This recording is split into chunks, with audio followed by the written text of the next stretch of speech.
آسانی کے لیے ہے کا ترجمہ کریں گے. وَكَانَ اللَّهُ عَلِيمًا حَكِيمًا. ترجمہ کیا ہوگا؟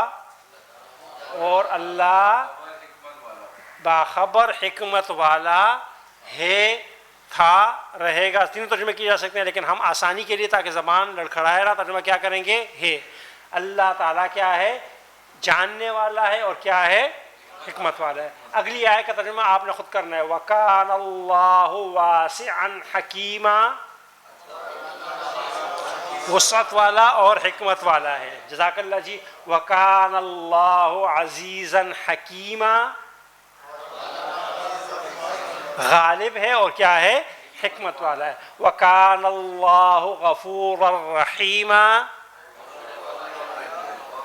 بات سمجھ میں آ رہی ہے نا؟ قرآن کریم کی بے شمار آیات اس طرح اپنے اختتام کو کیا ہو رہی ہوتی ہیں؟ پہنچ رہی ہوتی ہیں. وَكَانَ اللَّهُ عَفُوًّا غَفُورًا. معاف کرنے والا، بخشنے والا، بہت زیادہ بخش کرنے والا ہے. وَكَانَ اللَّهُ قَوِيًّا عَزِيزًا. طاقتور ہے اور کیا ہے؟ غالب ہے. وہ طاقتور بھی ہے، غالب بھی ہے، سب کچھ کر سکتا ہے. وَكَانَ اللَّهُ غَنِيًّا حَمِيدًا. اللہ تعالیٰ کیا ہے؟ غنی، بے پرواہ، حمیدہ، تمام صفات کا کیا ہے؟ حامل ہے، تمام صفات حمیدہ کا مالک ہے. وَكَانَ اللَّهُ سَمِيعًا بَصِيرًا. اور اللہ خوب سننے والا اور خوب دیکھنے والا ہے. وَكَانَ اللَّهُ سَمِيعًا عَلِيمًا. اور اللہ کیا ہے؟ سننے والا، سب کچھ سننے والا اور سب کچھ جاننے والا. وَكَانَ اللَّهُ شَاكِرًا عَلِيمًا کا ترجمہ کیا ہو جائے گا؟ اور اللہ قدردان اور جاننے والا ہے. اللہ تعالیٰ ہمارے جو اعمال ہوتے ہیں ان کو ضائع نہیں کرتا، قدردان بھی ہے اور سب کچھ جاننے والا ہے کہ کون صاحب کون سا عمل کس نیت سے کیا کر رہے ہیں. تو یہاں یہ فرق یاد رہے گا نا جی کہ اللہ کی صفات کے ساتھ جب استعمال ہوگا تو ذہن میں یہ بات ہونی چاہیے کہ اللہ کی صفت کسی زمانے کے ساتھ خاص نہیں، وہ ہر زمانے میں ہے، ہوں گے. اور عام کے لیے کیا ہوگا؟ پھر کیا ہوگا؟ اگر وہ ماضی کی بات ہے تو ظاہر ہے تھا ہوگا. اور عموماً کیا ہوتا ہے؟ یہ لفظ جب آتا ہے کسی کے لیے تو ماضی سے متعلق آتا ہے کہ وہ ایسا تھا عام جملوں میں. لیکن اللہ کی صفات کے ساتھ ہم تھا کا ترجمہ کریں گے تو ذرا مناسب نہیں لگتا تو مناسب ہے، لیکن ہماری زبان میں لڑکھڑاتی ہے کہ تھا تو مطلب فوراً سوال ذہن میں آتا ہے کہ تھا تو اب نہیں ہے کیا. لیکن جب ہم ہے کا ترجمہ کر رہے ہوتے ہیں تو سوال یہاں بھی ابھرتا ہے کہ اگر وہ ہے تو ماضی میں کیا تھا، حال میں کیا ہوگا. لیکن یہاں پر ہماری زبان لڑکھڑاتی نہیں ہے، لہٰذا میں نے آپ کو آسانی کے لیے بتا دیا. آگے چلیں جی. اب دیکھیں ان کا اضافہ ہو گیا. اب جملہ کیا ہو گیا؟ تھوڑا اور وسیع ہو گیا. ان اللہ کان علیما حکیما. اب ترجمہ کریں گے. بے شک اللہ علم والا اور حکمت والا ہے. ان اللہ کان عزیزا حکیما. غالب اور حکمت والا ہے. ان اللہ کان توابا رحیما. بے شک اللہ توبہ قبول کرنے والا، رحم کرنے والا ہے. ان اللہ کان غفورا رحیما. بخشنے والا، بہت بخشنے والا، رحم کرنے والا ہے. ان اللہ کان علیا کبیرا. علی بلند، سبحان ربی الاعلی. کبیرہ کے معنی کیا ہے؟ سب سے بڑا. ان اللہ کان علیما خبیرا. بے شک اللہ علم والا، سب کچھ جاننے والا اور سب پہ کیا ہے؟ خبردار ہے. ان اللہ کان عفوا غفورا. معاف کرنے والا، بخشنے والا ہے. ان اللہ کان سمیعا بصیرا. اب تھوڑا ترجمہ اور اضافہ ہو گیا. ترجمہ میں تھوڑا سا کیا ہو گیا؟ فا سے اور اضافہ ہوگا. فَإِنَّ اللَّهَ كَانَ غَفُورًا رَحِيمًا. ترجمہ کیا کہیں گے؟ تو اللہ جو ہے نا بخشنے والا مہربان ہے، یا پس اللہ بخشنے والا مہربان ہے. فَإِنَّ اللَّهَ كَانَ عَفُوًّا كَبِيرًا. پس اللہ بہت معاف کرنے والا اور کیا ہے؟ قدرت والا ہے. بات سمجھ میں آ رہی ہے نا جی؟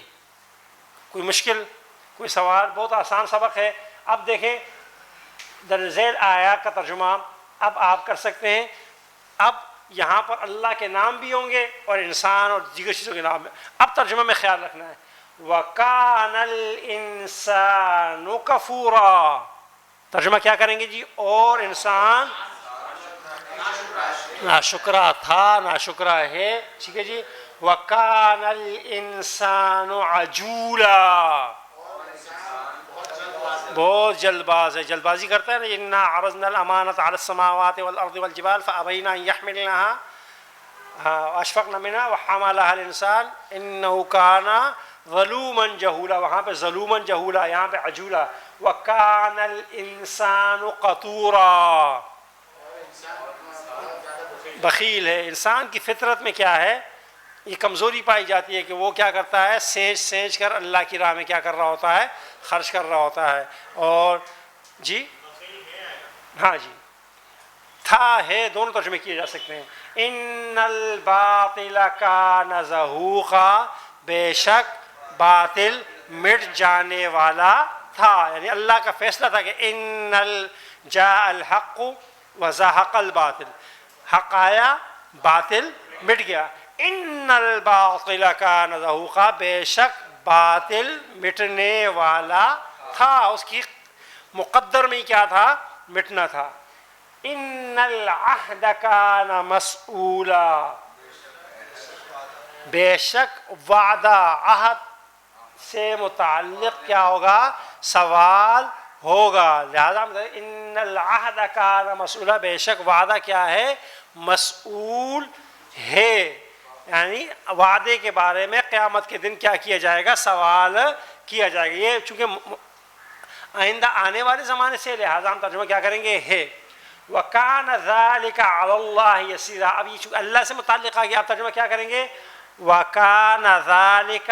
اور یہ عَلَى اللَّهِ اللہ پر، یسیرا آسان ہے.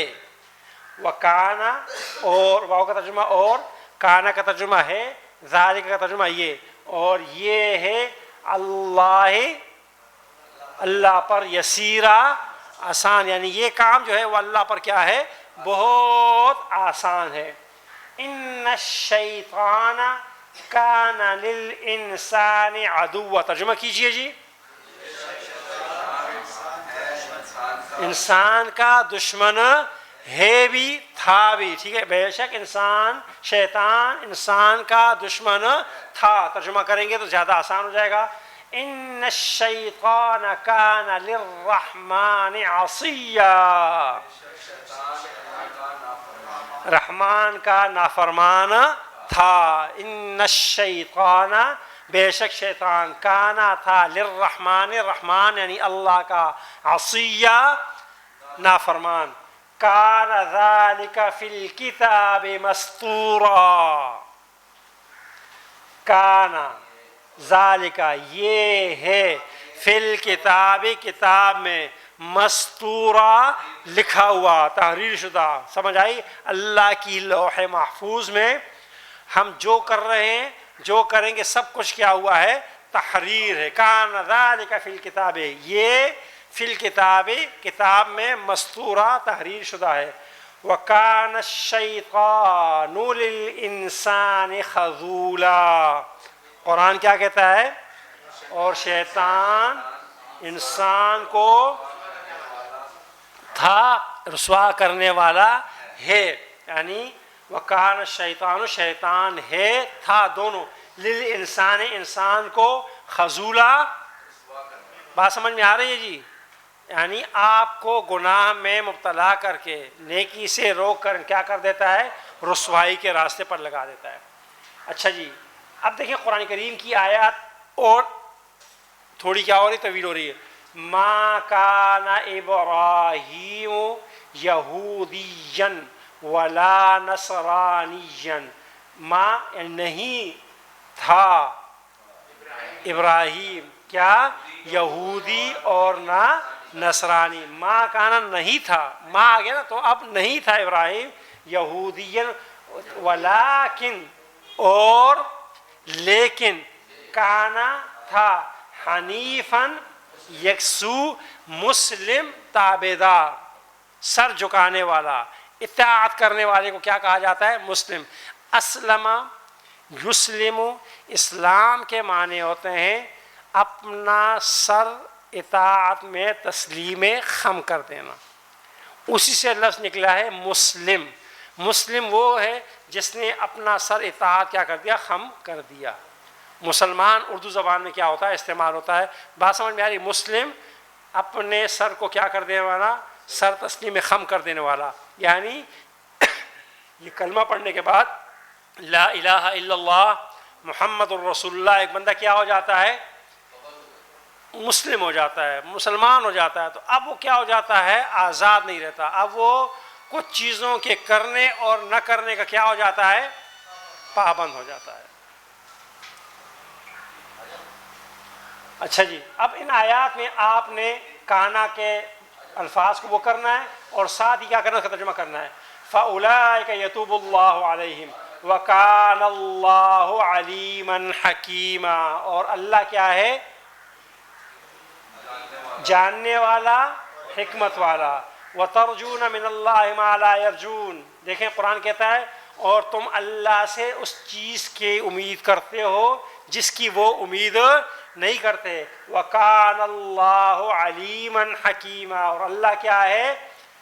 جاننے والا اور ابھی ترجمہ کیا ہے نا آپ نے۔ قرآن کہتا ہے کہ دیکھو میدان جہاد میں تمہیں تکلیف پہنچتی ہے اور کفار کو تکلیف پہنچتی ہے، تم شہادت کے مرتبے میں فائز ہوتے ہو، وہ جو ہے نا قتل ہوتے ہیں، تو دونوں میں فرق ہے۔ تم اللہ تبارک و تعالیٰ سے بدلے ثواب کی امید رکھتے ہو اور وہ اس کی ان کو کوئی تمنا اور امید نہیں ہے۔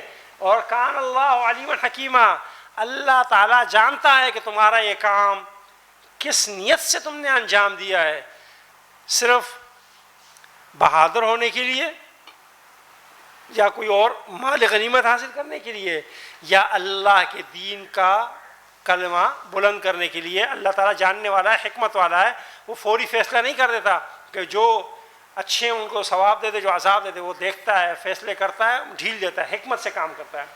عسى اللہ ان يعفو عنہم وکان اللہ عفوا غفورا، قریب ہے کہ اللہ تعالیٰ انہیں معاف کر دے، اور اللہ کیا ہے؟ عفوا، معاف کرنے والا، غفورا، بہت بخشنے والا۔ فإن للہ ما فی السماوات وما فی الارض، ہونا چاہیے، آیت تھوڑی غلط ہے، قرآن وہاں کیسی ہے؟ فإن للہ ہے نا، فإن للہ ما فی السماوات وما فی الارض، بے شک اللہ ہی کے لیے جو کچھ آسمانوں میں زمینوں میں۔ وکان اللہ غنیا حمیدہ، کیا مطلب ہے اس کا جی؟ اور اللہ کیا ہے؟ غنی۔ تم اللہ کے لیے کوئی چیز دو نہ دو، اللہ تعالیٰ آسمانوں زمین کی تمام چیزوں کا مالک ہے۔ حمیدہ، اور وہ ایسی ذات ہے کہ جس کی کیا کی گئی ہے؟ تعریف کی گئی ہے۔ تعریف تو اس کے نام کا حصہ ہے، تم تعریف کرو یا نہ کرو، تم اس کی حمد بیان کرو نہ کرو، وہ کیا ہے؟ سراپا حمد ہے۔ حمیدہ کا ہم ترجمہ یہ بھی کر سکتے ہیں سراپا حمد۔ سراپا حمد جیسے دیکھیں نا آپ لوگ جب سخاوت کی بات کرتے ہیں نا تو کس کا نام لیتے ہیں؟ عام طور پہ لوگوں کے جو ہے نا جب کہتے ہیں حاتم طائی کی سخاوت، حالانکہ اللہ کے رسول صلی اللہ علیہ وسلم جو ہے نا کائنات کے سب سے بڑے سخی تھے، تو ہم سخاوت کو کسی نام سے، عدالت کو کسی نام سے، شجاعت کو کسی ناموں سے یاد کرتے ہیں نا کہ فلاں کی طرح بہادر، فلاں کی طرح عادل، فلاں کی طرح جو عمر جیسا عادل، تو وہ اس لیے ہوتا ہے کہ عدل ان کے نام کا کیا ہو جاتا ہے؟ حصہ بن جاتا ہے۔ تو اللہ تعریف اللہ کے نام کا جز ہے، حصہ ہے، اس لیے ہم کہتے ہیں سراپا ہم، ستودہ صفات، صفات بیان کریں نہ کریں اس کا نام ہی کیا ہے؟ ہم تعریف سے کیا ہے؟ بھرپور ہے۔ وقل، یہ تو آیت گزر چکی ہے، وقل جاء الحق وزهق الباطل ان الباطل كان زهوقا، بے شک باطل کیا تھا؟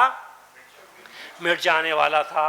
وَيَدْعُ الْإِنسَانِ بِالشَّرِّ دُعَاءَهُ بِالْخَيْرِ، اور یہ انسان قرآن کہتا ہے بڑا عجیب ہے، اس کو تکلیف پہنچتی ہے نا تو یہ کیا کرتا ہے؟ پھر دعائیں مانگتا ہے، سمجھ آئی نا؟ وَكَانَ الْإِنسَانُ، کبھی کیا کرتا ہے؟ موت کی دعائیں بھی کرتا ہے، شر کی دعائیں کرتا ہے. وَكَانَ الْإِنسَانُ عَجُولًا، اور یہ انسان کیا ہے؟ بہت جلد باز. تھوڑی سی تکلیف میں ہوتا ہے نا تو کہتا ہے موت اس زندگی سے تو کیا ہے، موت ہی اچھی. ابا نے ڈانٹ دیا تو موت ہی اچھی، اماں نے ڈانٹ دیا تو موت ہی اچھی، کاروبار میں تھوڑا سا نقصان تو موت ہی اچھی. تو ہم جو ہے نا اس بات کو سمجھ رہے ہوتے ہیں کہ یہ جو کاروبار کا نقصان ہے یا دنیا کا نقصان ہے، بیماری ہے، صحت ہے، یہ کوئی ہمارے اپنے اختیار میں ہے اور ہم جو ہے کنٹرول کر سکتے ہیں. اگر ہمارا ایمان یہ ہو کہ اللہ کی طرف سے ہے تو ہم فوراً کوئی فیصلہ نہ کریں بلکہ اللہ سے رجوع کریں کہ باری تعالیٰ تیری کوئی حکمت، تیرے کو جو ہے نا دانائی، کوئی کام ہوگا، تیری کوئی حکمت ہوگی، تو نے کیا. ہم سراپا کیا ہے؟ حمد ہیں، تیری تعریف کرتے ہیں، تجھی سے مدد مانگتے ہیں، تجھی سے کیا کرتے ہیں؟ استغفار کرتے ہیں.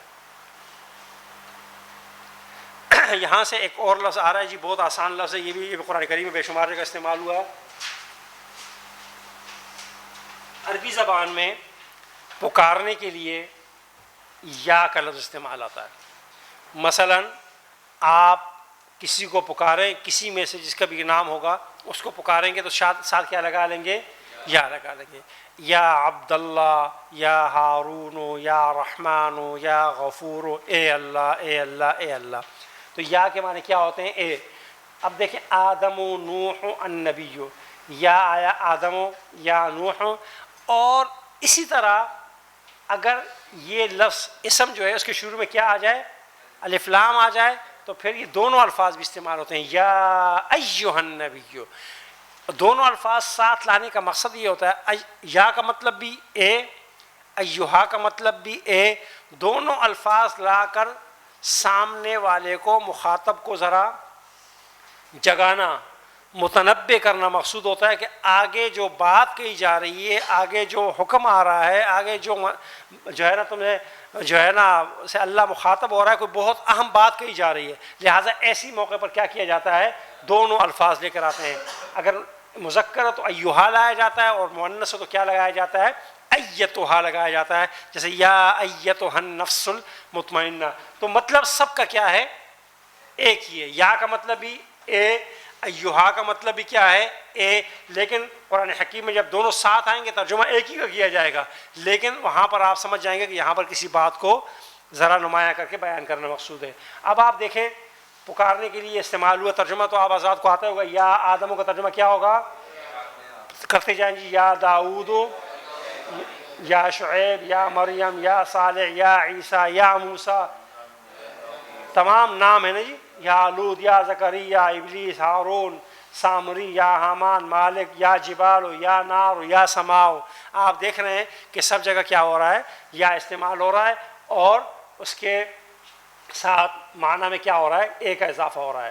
اب یہاں پر یہ بتا دیا گیا اگر لفظ کے شروع میں الف لام ہو تو بلانے کے لیے پھر یا ایھا یا صرف ایھا بھی استعمال ہوتا ہے، جس طرح کہ تیسری مثال میں دیا گیا. اب یہاں پر یا ایھا کی مثال ہے. یا ایھا الرسول کا مطلب کیا ہو جائے گا؟ یا ایھا النبی، یا ایھا الناس، یا ایھا الساحر، یا ایھا المدثر، یا ایھا العزیز، اے عزیز. یا ایھا النمل، اے چیونٹیو. ایھا الناس پہلے گزر گیا. یا ایھا الانسان، اے انسان. یا ایھا الکافرون، یا ایھا المزمل، چادر اوڑھنے والے. ایھا الصدیق، اے دوست. ایھا صرف ایھا بھی استعمال ہوا قرآن کریم میں اور یا ایھا بھی کیا ہوا ہے؟ استعمال ہوا. جی جی پیش جی یہاں لگایا نہیں ہے، ہونا چاہیے. ہاں پیش ہی ہوگا، ہونا پیش ہی چاہیے. یہ بات سمجھ میں آ گئی. اب یہاں پر ایک بات اور بتا دوں صرف جو ہے نا آپ کو کہ اس کے بعد عام طور پہ کیا ہوگا؟ پیش ہی ہوگا. اگر سنگل ہو، اس کے بعد آنے والا اسم کیا ہو؟ مفرد ہو، تو ایسی صورت میں کیا ہوگا؟ اس کے آخر میں کیا ہوگا؟ پیش ہی ہوگا. لیکن اگر اس کے بعد آنے والا اسم دو الفاظ سے مرکب ہو، جیسے جس کو عام طور پر پڑھتے ہیں تو کیا پڑھیں گے؟ رسول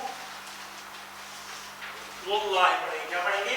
رسول اللہ. لیکن جب اس سے پہلے کیا ہو جائے گا؟ یا لگ جائے گا تو آپ اس کو رسول اللہ کی بجائے کیا پڑھیں گے؟ یا رسول اللہ پڑھیں گے.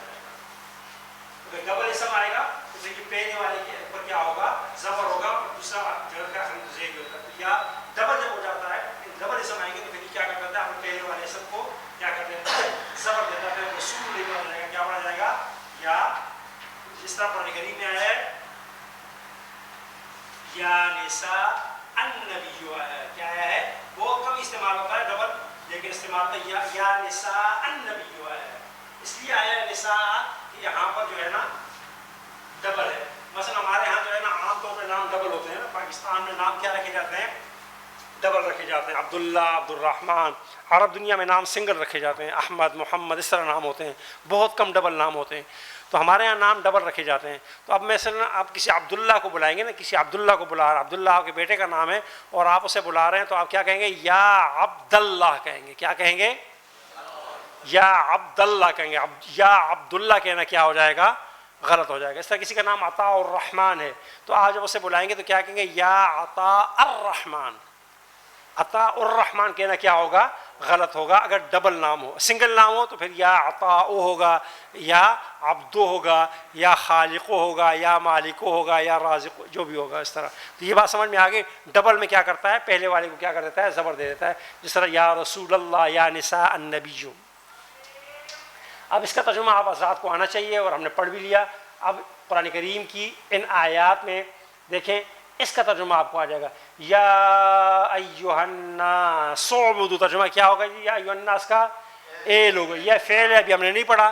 اعبدوا عبادت کرو, یہ جملہ بھی ایسا ہی ہے یا ایھا النبی حسبک اللہ, تیرے لیے اللہ کیا ہے کافی ہے.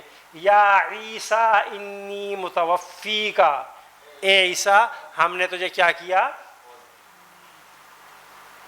متوفی کا. یہ جو ہے نا اس وقت تو اس پہ بحث کرنے کی جائے, قرآن کریم میں اس کا آتا ہے ورافعک الیہ, ہم نے آپ کو کیا کیا روح جو ہے نا اپنے پاس, روح مع الجسم کیا کر لیا اٹھا لیا. یہ الفاظ بھی سیکھیں. یا ایھا النبی اتق اللہ کا ترجمہ کیا ہوگا اے نبی اللہ سے ڈریے.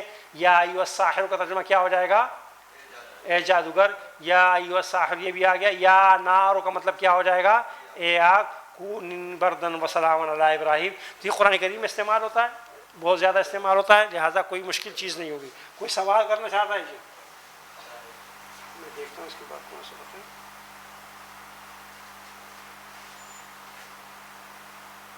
اس کے بعد ہمارا یونٹ نمبر 3 شروع ہو رہا ہے. میں صرف تعارف کرا دوں گا پہلے سبق کا انشاءاللہ, اگلے اس میں اس کو انشاءاللہ تفصیل پڑھیں گے. دیکھیں اس سبق میں آ کر آپ کو ایک خاص چیز جو نظر آئے گی وہ یہ ہے کہ آپ دیکھ رہے ہیں کہ عذاب عظیم, شیء عظیم, ظلم عظیم. اب یہاں سے ہم دو اسماء کو آپس میں ملائیں گے, اور جب یہ دو اسماء آپس میں ملتے ہیں تو عربی زبان میں مختلف طریقوں سے ملتے ہیں. ایک طریقہ تو یہ ہے کہ دونوں اسماء آپس میں مل رہے ہیں اور دونوں کے آخر کو آپ دیکھیں, یہاں بھی دیکھیں, یہاں بھی دیکھیں, یہاں دیکھیں, یہاں دیکھیں, یہاں دیکھیں, یہاں دیکھیں, سب میں آپ کو کیا نظر آ رہا ہے جو ہے کوآرڈینیشن نظر آ رہی ہے کہ یہاں دو پیش, یہاں دو پیش, یہاں دو پیش, یہاں دو پیش. تو اس کا ترجمہ الگ طریقے سے کیا جائے گا. پھر آگے جا کر کچھ یعنی 3 اسباق کے بعد یونٹ نمبر 3 کا سبق نمبر 1, سبق نمبر 2, سبق نمبر 3. جب یونٹ نمبر 3 کے سبق نمبر 4 پہ جائیں گے, ذرا جائیے کتاب میں جی.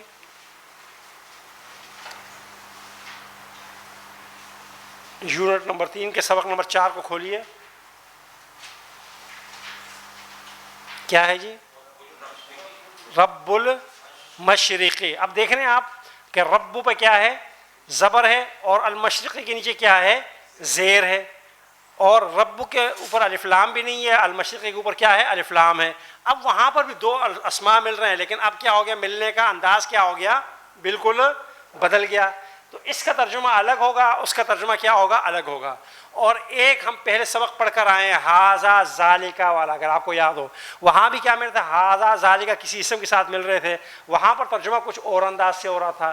اور ایک ہم پورا سبق پڑھ کر آئے ہیں فی کا, من کا, علا, بازر بے, جو اس سے کچھ دن پہلے ہم نے پڑھا, اس میں بھی کیا ہو رہا تھا دو یعنی ایک حرف اور ایک اسم آپس میں کیا ہو رہے تھے مل رہے تھے, اور اس کے ترجمہ کچھ اور طرح ہو رہا تھا. تو یہ 4 طریقے سے کچھ اسماء آپس میں ایک دوسرے سے ملتے ہیں اور اس سے معنی میں کچھ تھوڑی سی تبدیلی ہوتی ہے. مثلا ان جو آج ہمارے سامنے اسکرین پر موجود ہے، میں مثالیں لے آتا ہوں.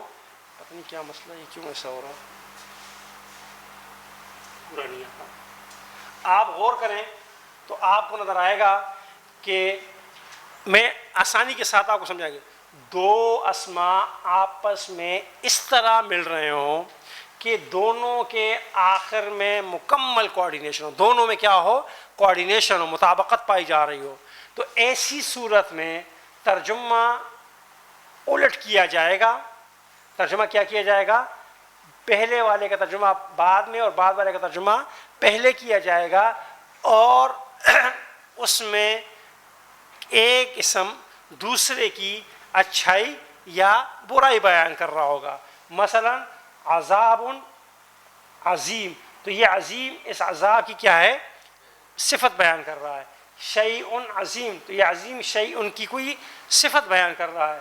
ظلم عظیم، یہ عظیم اس ظلم کی کیا کر رہا ہے، صفت بیان کر رہا ہے. اور ان دونوں کے درمیان اس طرح کوآرڈینیشن کا ہونا ضروری ہے کہ اگر پہلے والا مذکر ہوگا تو دوسرا والا بھی کیا ہوگا، مذکر ہوگا. ہم پڑھ کر آئے نا مذکر مؤنث، اور اگر پہلے والا مؤنث ہو تو دوسرا والا بھی کیا ہو جائے گا، خود بخود مؤنث ہو جائے گا. اگر اس کے شروع میں الف لام ہوگا تو اس کے شروع میں بھی الف لام ہوگا. اس کے شروع میں الف لام نہیں ہے تو اس کے شروع میں بھی الف لام نہیں ہوگا. بات سمجھ میں آ رہی ہے نہیں؟ اس کے آخر میں تنوین ہے تو اس کے آخر میں بھی تنوین ہوگی. اگر اس کے آخر میں زبر ہوتی تو اس کے آخر میں بھی کیا ہوگا، زبر. اس کے آخر میں زیر تو اس کے آخر میں بھی کیا ہوگا، زیر. یعنی یہ دو جو ہم شکل بھائی ہوتے ہیں، جڑوا بھائی ہوتے ہیں، اس کی طرح بالکل کیا ہوتا ہے، سیم ہوتا ہے. تو اس طرح کے اسماء کا عربی زبان میں ترجمہ کرتے وقت کیا کیا جائے گا، ترجمہ الٹ کیا جائے گا، اور ترجمہ میں کسی لفظ کا اضافہ نہیں ہوگا. اب یہ ایک کا اضافہ ہم نے کیوں کیا ہے، ہم پہلے پڑھ کر آئے ہیں کہ تنوین والے اسماء کا ترجمہ عام طور پہ کیا جاتا ہے، ایک یا کوئی سے کیا جاتا ہے. لہذا ترجمہ کیا جا رہا ہے عذاب عظیم، ایک عظیم عذاب، شیء عظیم، ایک عظیم چیز، اور ظلم عظیم، ایک عظیم چیز. اس طرح بے شمار اسماء کے ساتھ کیا جا رہا ہے، آگے اس کو ملایا جا رہا ہے جو ہماری اسماء آگے آئے گا انشاءاللہ. اور اس طرح ہم دو اسماء کو آپس میں ملا کر ایک مرکب بنے گا اور اس کا ترجمہ کریں گے. پھر اب دیکھیں جب ہم ترجمہ کر رہے ہیں نا تو اس میں یہ مکمل جملہ نہیں ہے، ٹینس ابھی مکمل نہیں ہو رہا. یعنی ہم یہ نہیں کہہ رہے ہیں ظلم بڑا ہے، دنیا بڑی ہے، آدمی بڑا ہے یا چھوٹا ہے نہیں کر رہے. ہے لگانے کے لیے اس کے ساتھ کسی تیسری کا کیا کریں گے، اضافہ کریں گے. تو ترجمہ میں کیا ہو جائے گا، ہے کا اضافہ ہو جائے گا. مثلا ہم نے جو پڑھا نا ہاذا، ذالکا، فی، من، یہ ان کے ساتھ ملائیں گے تو کیا ہو جائے گا، اس کے اندر ہے کا معنی پیدا ہو جائے گا. یہ تمام 3 اسباق میں انشاءاللہ ہم پڑھیں گے اس طرح کے مرکبات. پھر 3 اسباق میں ایک اور طرح کا مرکب پڑھیں گے. اس طرح ہم مرکبات کے ساتھ نکل کر قرآن کریم کی آیات کے بیشتر حصے کا ترجمہ کرنے پر کیا ہو جائیں گے، انشاءاللہ قادر ہو جائیں گے، اور آہستہ آہستہ آگے چلیں گے. اللہ تعالیٰ سے دعا ہے کہ مولا کریم مجھے اور آپ سب کو استقامت کے ساتھ کلاس میں عمل آنے، پڑھنے اور عمل کرنے کی توفیق عطا فرمائے. سبحانک اللہم و بحمدک، نشہد ان لا الہ الا انت، نستغفرک و نتوب الیک.